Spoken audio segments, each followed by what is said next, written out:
Okay, so hi everyone.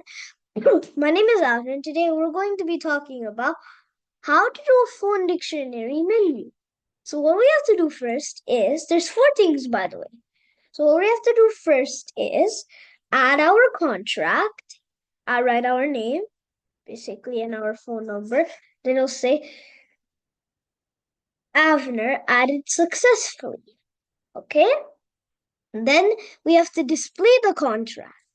After displaying the contract, we have to search the contract.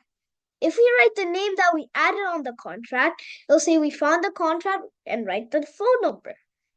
If it doesn't have the name that we added on the contract, it'll say we didn't find the contract. And if we press 4, which means quit, it will just delete our phone number. Okay? So let's get started with the program. First of all, we have to do define search because I said as earlier, we need to search for the name. Meaning we have to search the contact, I mean. Define search as X. We did functions with arguments again.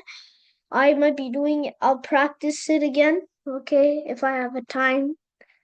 So then back to what I was saying. Now for I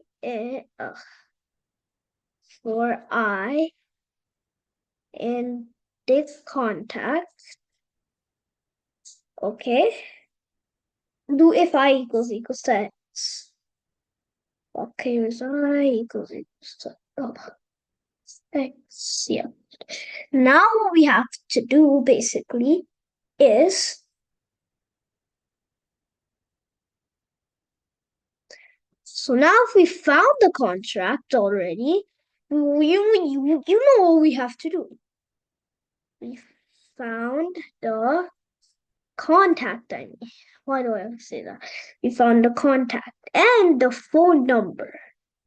So the phone number is I did a mistake somewhere. The phone number is phone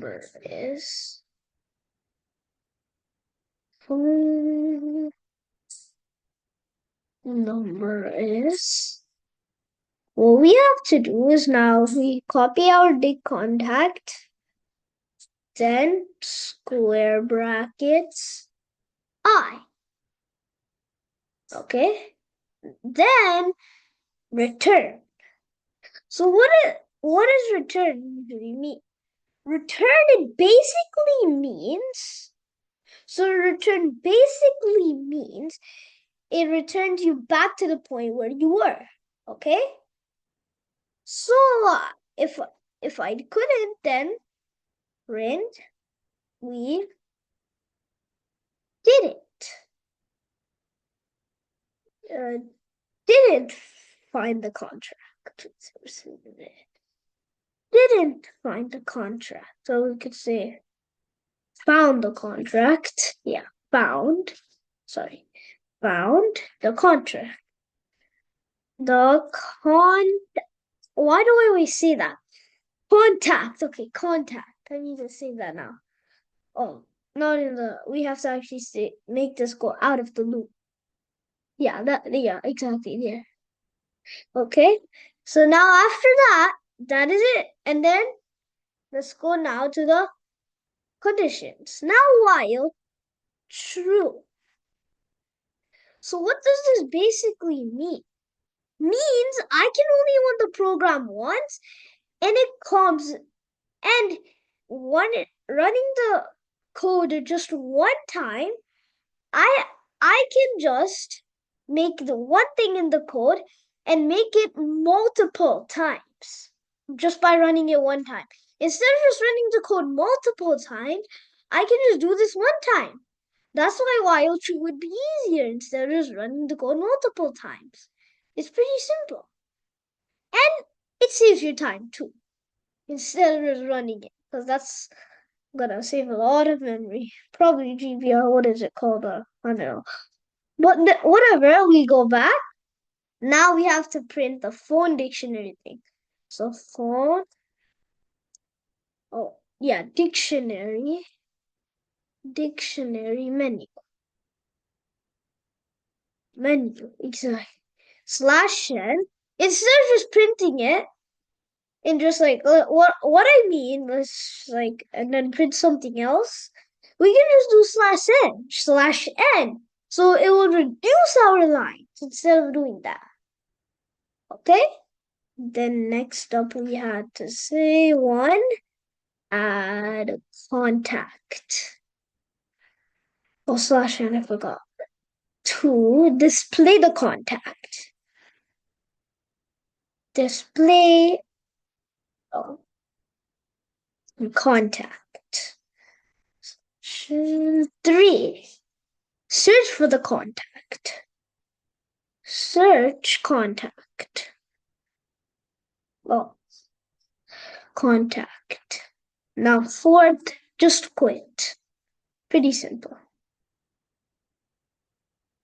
Yeah, good.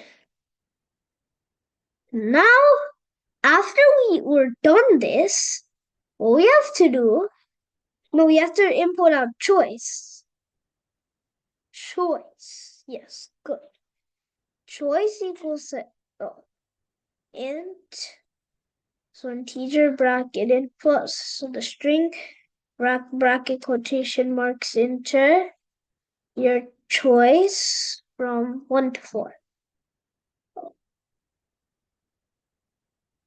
I might want a space too. No, I want to reduce it. 1 to 4. That's what we're gonna basically do. Now this is where we start the if condition. If choice equals to 1. If that happens, what we have to do is add the contact. We have to actually enter 1 for the first thing, because if we just do 2 and we don't add the contact, how can we display the contact? And how can we search the contact if we don't add the contact first? That's why it's very important to do that. That's why it's very important to enter 1 first. Always do that. If choice equals to 1, what I have to do is enter my contact name. So input. Oh, I wrote T. I thought I didn't. Enter your contact name.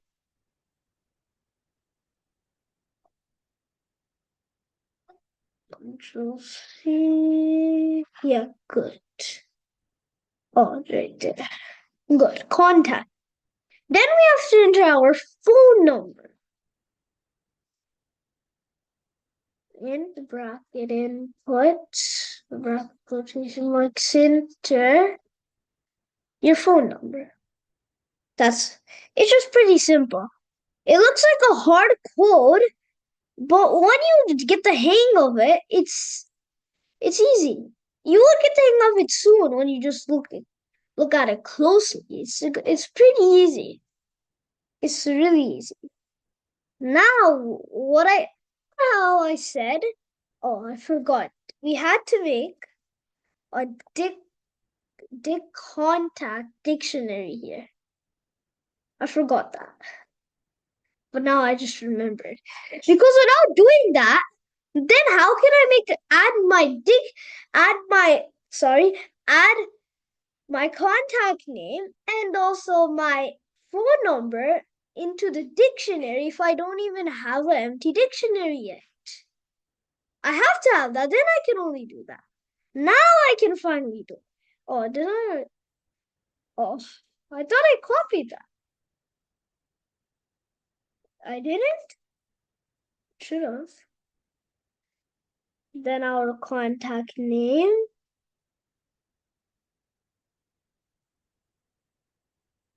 Oh, sorry. Then our phone number. Something I click. Yeah, then our phone number. That's okay. Here. Phone number. That's it. Now, what we gotta do is print string formatting. If you guys forgot what string formatting is, it's like let's say I can just use 1 is greater than 2. I mean 1 is less than 2 instead of just saying A is less than B. That's what you call string formatting. And we have to use those curly braces. Yeah, I'm also revising the things too, guys, so don't worry. If you forgot one of the things that I told her that I taught earlier in my videos, you can just go back to those videos to revise. Now, added successfully. Yeah. Yeah, that's the correct spelling. I just copied it from some answers. Just don't ask. Okay. Now we can finally go on to our next one. Elif choice. I just choked, guys. Sorry. Uh, two. We just display the contact. So what we can simply do is just print. Oh no, also yeah, just yeah. Then just add. Now it's not an empty dictionary anymore since we just put a new dictionary here. You can see since we added some stuff there. Oh, Control Z, D, Control. Yeah, that's good. Okay, dig contact, which adds our contact. If we add like 2 contacts, it's going to display those 2 contacts. That's what it would do. So elif choice equals Control C, Control V, 3, right? So for 3, we have to search the contract. Now let's go back up so you'll understand why. Remember I did define search X here? This is because I have to search the name. For the third one, I have to search on my contact. So that's why I was doing that over there. That's why I did all those conditions over there instead of doing it inside the while true. Name equals to input, bracket, quotation marks, enter your name. Okay? Now we just have to search name. Pretty simple. Search the name. Because X is now replaced as a name. We're just using this variable, so later on we can just add it to put it now as name. We learned that concept, functions with argument. If you forgot what that is, you can just go back to my videos about functions with arguments. If you forgot what my YouTube channel is, it's after pro. Okay, it's functions with arguments. You could just revise that, and then you could get this concept. What I'm doing. That's it for actually for the choice 3. Now for just choice 4. Elif choice equals to 4. We all know that's pretty simple. Just print deleting phone dictionary. Dictionary. Yeah, I could just say that. Oh, sorry. Now else condition, because if someone, and we have to break it. If I didn't break this, then it would just continue on, but I don't want it to happen. So, break. Good. That just stops our program. If you forgot what that is too, you can watch my video about break and continue. Okay? And then same thing for this. Print. There's no more than 4 choices. No more than 4 choices. 4 choices. Good. And break. Or else you can just continue. Now, guys, there's no more than 4 choices. Okay? Now, let's go. 1, opener, whatever. 1, and whatever. Where is it? Yes, here. To see now. Search contact. Sorry, guys. Search contact, enter our name after. Phone number is, yeah, see? Now if I write 3 again, let's say, whatever. We didn't find the contact. Now 4, deleting phone dictionary. Okay, so think if you want for this thing about how to do this type of program, okay? How to do the phone, we call it a phone dictionary menu. So how do we do this phone dictionary menu? If you forgot, then you can just look at my video again carefully, and then you could get the hang of it for the second time, or probably third, if you might not understand it again. And don't forget to like and subscribe this video if you liked it. Bye.